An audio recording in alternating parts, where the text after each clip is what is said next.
Hello दोस्तों, स्वागत है आप सभी का आपके अपने YouTube channel learning with concept में। और आज हम लोग पढ़ेंगे यूपी पुलिस कांस्टेबल के लिए जीके का प्रैक्टिस सेट नंबर 7। इसके पहले 6 वीडियो बन चुका है। अगर नहीं पढ़े हैं तो उसका लिंक डिस्क्रिप्शन में है, जाकर पढ़ सकते हैं। और हिंदी का भी प्रैक्टिस सेट कराया गया है, जाकर देख सकते हैं। तो आइए स्टार्ट करते हैं आज का सेशन। और सेशन आपको पसंद आए तो वीडियो को लाइक शेयर ज़रूर करिएगा।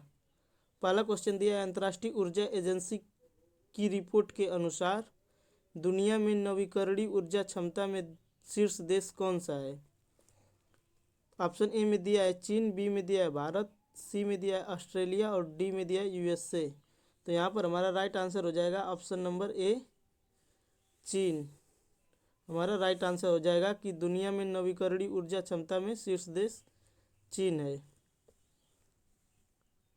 दूसरा क्वेश्चन देखते हैं, दिया है हाल ही में केंद्रीय मंत्री जी किशन रेड्डी ने देश के पहले डिजिटल राष्ट्रीय संग्रहालय की आधारशिला कहाँ रखी है। ऑप्शन ए में दिया है अहमदाबाद, बी में दिया है हैदराबाद, सी में दिया है कोच्चि और डी में दिया है चेन्नई।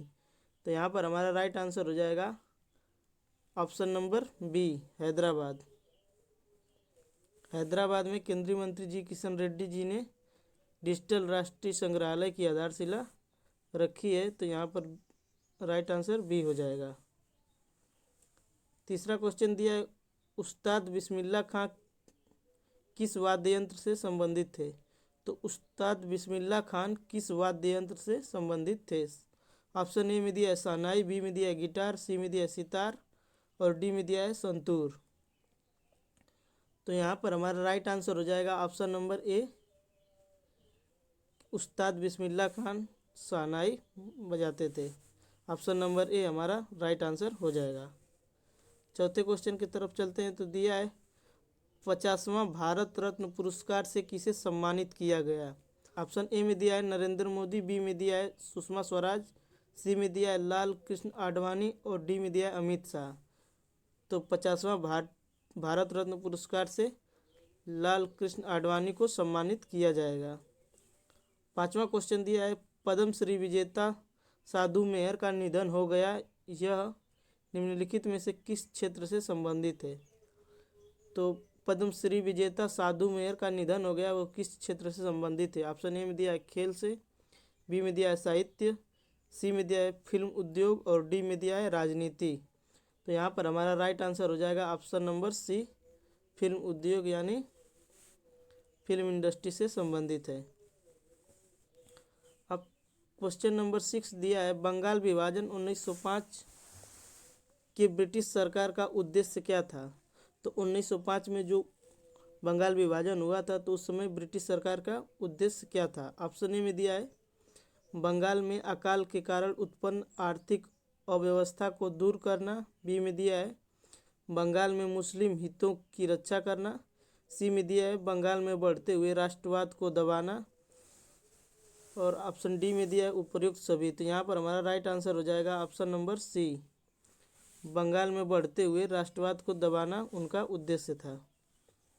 क्वेश्चन नंबर 7 दिया, भारतीय राष्ट्रीय कांग्रेस का प्रथम विभाजन कब हुआ। तो भारतीय राष्ट्रीय कांग्रेस का प्रथम विभाजन कब हुआ। ऑप्शन ए में दिया 1908 ईस्वी में, बी में दिया 1906 ईस्वी में, सी में दिया 1907 ईस्वी में और ऑप्शन डी में दिया है 1904 ईस्वी में। तो यहाँ पर हमारा राइट आंसर हो जाएगा ऑप्शन नंबर सी, 1907 ईस्वी में भारतीय राष्ट्रीय कांग्रेस का प्रथम विभाजन हुआ था। 8 नंबर क्वेश्चन दिया है, 1907 में कांग्रेस के सूरत अधिवेशन की अध्यक्षता किसने की। तो 1907 में कांग्रेस के सूरत अधिवेशन की अध्यक्षता किसने की। ऑप्शन ए में दिया है रास बिहारी बोस, बी में दिया सुरेंद्र नाथ बनर्जी, सी में दिया है दादा भाई नौरोजी और डी में दिया है वेमस चंद्र बनर्जी। तो यहाँ पर हमारा राइट आंसर हो जाएगा ऑप्शन नंबर ए, रास Bihari Bose. Option number A हमारा राइट आंसर हो जाएगा। क्वेश्चन नंबर 9 दिया है, मशरूम चट्टानें किसके कारण बनती है। ऑप्शन ए में दिया है हिमानी जमाव, बी में दिया है वायु अपर्दन, सी में दिया है समुद्री लहरों का जमाव और डी में दिया है बहते हुए पानी का घटाव। तो यहाँ पर हमारा राइट आंसर हो जाएगा ऑप्शन नंबर बी, वायु अपर्दन के कारण मशरूम चट्टानें बनती हैं। तो यहाँ पर हमारा राइट आंसर हो जाएगा option number B. Question number 10 दिया है, हाल ही में झारखंड के सीएम पद पर किसे नियुक्त किया गया है। तो हाल ही में झारखंड के सीएम कौन बने हैं। ऑप्शन ए में दिया है हेमंत सोरेन, बी में दिया है चंपई सोरेन, सी में दिया है कल्पना सोरेन और डी में दिया है सिद्धू सोरेन। तो यहाँ पर हमारा राइट आंसर हो जाएगा option number B, Champai Soren Jharkhand के सीएम बने हैं अभी हाल ही में। क्वेश्चन नंबर 11 दिया है, कौन सी अक्षांश भारत के मध्य से होकर गुजरती है। ऑप्शन ए में दिया है कर्क रेखा, बी में दिया है मकर रेखा, सी में दिया है विषुवत रेखा और डी में दिया है आर्कटिक रेखा। तो यहाँ पर हमारा राइट आंसर हो जाएगा कर्क रेखा, ऑप्शन नंबर ए। कर्क रेखा भारत के मध्य से होकर गुजरती है। क्वेश्चन नंबर 12 दिया है, विजयनगर राज्य को स्वतंत्र करने का कार्य किसने किया था। तो विजयनगर राज्य को स्वतंत्र करने का कार्य किसने किया था। ऑप्शन ए में दिया है माधव विद्याधर ने, बी में दिया है हरिहर और बुक्का ने, सी में दिया है अलाउद्दीन बहमन शाह और डी में दिया है प्रतापनगर देव ने। तो यहाँ पर हमारा राइट आंसर हो जाएगा ऑप्शन नंबर बी, हरिहर और बुक्का ने विजयनगर राज्य को स्वतंत्र कराया था। क्वेश्चन नंबर 13 दिया है, जवाहरलाल नेहरू ने भारत की संविधान सभा की किस बैठक में उद्देश्य प्रस्ताव रखा था। तो जवाहरलाल नेहरू ने संविधान सभा की किस बैठक में उद्देश्य प्रस्ताव रखा था। ऑप्शन ए में दिया है पहली, बी में दिया है दूसरी, सी में दिया है तीसरी और डी में दिया है चौथी।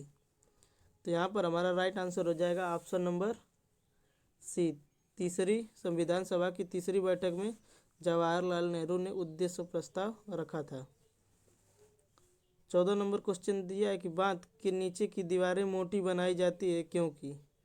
तो बांध की नीचे की दीवारें मोटी बनाई जाती है। ऑप्शन ए में दिया गहराई बढ़ने के साथ द्रव का दाब बढ़ता है, बी में दिया गहराई बढ़ने के साथ द्रव का दाब घटता है और सी में दिया गहराई के बढ़ने के साथ द्रव का घनत्व बढ़ता है और डी में दिया गहराई बढ़ने के साथ द्रव का घनत्व कम होता है। तो यहाँ पर हमारा राइट आंसर हो जाएगा ऑप्शन नंबर ए, गहराई बढ़ने के साथ द्रव का दाब बढ़ता है, इसीलिए बांध की नीचे की दीवारें मोटी बनाई जाती हैं। 15 नंबर क्वेश्चन दिया है, शिकार के लिए हार्पून का प्रयोग कौन सी जनजाति करती है। तो शिकार के लिए हार्पून का प्रयोग कौन सी जनजाति करती है। ऑप्शन में दिया है बुशमैन, बी में दिया है एस्किमो, सी में दिया है किर्गिज और डी में दिया है सहरिया। तो यहाँ पर हमारा राइट आंसर हो जाएगा ऑप्शन नंबर बी, एस्किमो जनजाति हार्पून का प्रयोग शिकार के लिए करती है। 16 नंबर क्वेश्चन दिया है, महावीर स्वामी के पिता किस राजवंश से संबंधित थे। तो महावीर स्वामी के पिता किस राजवंश से संबंधित थे। ऑप्शन ए में दिया है जंत्रिक, बी में दिया है शाक्य, सी में दिया है हुन और डी में दिया है कौशल। तो यहाँ पर हमारा राइट आंसर हो जाएगा ऑप्शन नंबर ए, जंत्रिक राजवंश से संबंधित थे। 17 नंबर क्वेश्चन दिया है, हड़प्पावासी कच्चे माल के रूप में चांदी कहाँ से मंगवाते थे। तो हड़प्पा सभ्यता में कच्चे माल के रूप में चांदी कहाँ से मंगाया जाता था। ऑप्शन ए में दिया है मेसोपोटामिया ईरान, बी में दिया है ईरान और अफगानिस्तान, सी में दिया है अरब प्रायद्वीपीय के ओमान से और डी में दिया है राजस्थान सौराष्ट्र। तो यहाँ पर हमारा राइट आंसर हो जाएगा ऑप्शन नंबर ए कि हड़प्पा वासी कच्चे माल के रूप में चांदी मंगवाते थे और ईरान से। क्वेश्चन नंबर 18 दिया है, हाल ही में कहाँ राजीव गांधी स्वरोजगार योजना शुरू की गई है। तो राजीव गांधी स्वरोजगार योजना कहाँ शुरू की गई है। ऑप्शन ए में दिया है कर्नाटक, बी में दिया है राजस्थान, सी में दिया है हिमाचल प्रदेश और डी में दिया है तेलंगाना। तो यहाँ पर हमारा राइट आंसर हो जाएगा option number C, Himachal Pradesh में राजीव गांधी स्वरोजगार योजना शुरू की गई है। 19 नंबर क्वेश्चन दिया है, हाल ही में चर्चा में रहे उष्णकटिबंधीय चक्रवात जैस्पर का संबंध किससे है। ए में दिया यूएसए, बी में दिया ऑस्ट्रेलिया, सी में दिया चीन और डी में दिया है ब्रिटेन। तो यहाँ पर हमारा राइट आंसर हो जाएगा option number B, Australia. 20 number question दिया, निम्नलिखित में से क्या जल से हल्का होता है।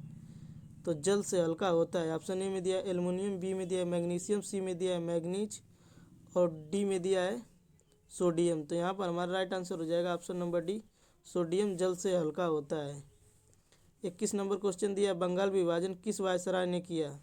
तो बंगाल का विभाजन किस वायसराय ने किया। ऑप्शन ए में दिया लॉर्ड हार्डिंग, बी में दिया लॉर्ड कर्जन रहेगा यहाँ पे, सी में दिया है लॉर्ड मिंटो और डी में दिया है लॉर्ड लिटन। तो यहाँ पर हमारा राइट आंसर हो जाएगा option number B, Lord Curzon रहेगा। क्वेश्चन नंबर 22 दिया, भारत का सबसे ऊंचा पवन ऊर्जा फार्म कहाँ स्थित है? तो भारत का सबसे ऊंचा पवन ऊर्जा फार्म कहाँ स्थित है? ऑप्शन ए में दिया है तमिलनाडु, बी में दिया है आंध्र प्रदेश और ऑप्शन सी दिया है केरल और डी में दिया है कर्नाटक। तो यहाँ पर हमारा राइट आंसर हो जाएगा ऑप्शन नंबर ए, तमिलनाडु में। क्वेश्चन नंबर 23 दिया है, नदियों का देश किसे कहा जाता है? तो नदियों का देश किसे कहा जाता है? ऑप्शन ए में दिया है भारत, बी में दिया है स्पेन, सी में दिया है ब्राज़ील और डी में दिया है बांग्लादेश। तो यहाँ पर हमारा राइट आंसर हो जाएगा ऑप्शन नंबर डी, बांग्लादेश को नदियों का देश कहा जाता है। 24 नंबर क्वेश्चन दिया है, हाल ही में किस राज्य के उनाटुकरा तिल को जीआई टैग मिला है? ऑप्शन ए में दिया है केरल, बी में दिया है गुजरात, सी में दिया है महाराष्ट्र और डी में दिया है गोवा। तो यहाँ पर हमारा राइट आंसर हो जाएगा ऑप्शन नंबर ए, केरल राज्य को ओनाटुकरा तिल के लिए जीआई टैग मिला है। क्वेश्चन नंबर 25 दिया, भारत का सबसे बड़ा टाइगर रिजर्व कहाँ स्थापित होगा? तो भारत का सबसे बड़ा टाइगर रिजर्व कहाँ स्थापित होगा? ऑप्शन ए में दिया है कर्नाटक, बी में दिया है आंध्र प्रदेश, सी में दिया है मध्य प्रदेश और डी में दिया है राजस्थान। यहाँ पर हमारा राइट आंसर हो जाएगा option number C, Madhya Pradesh में भारत का सबसे बड़ा टाइगर रिजर्व स्थापित होगा। तो ये वीडियो यहीं पर समाप्त होता है। अगर वीडियो पसंद आया है तो वीडियो को लाइक करिए, चैनल को सब्सक्राइब करिए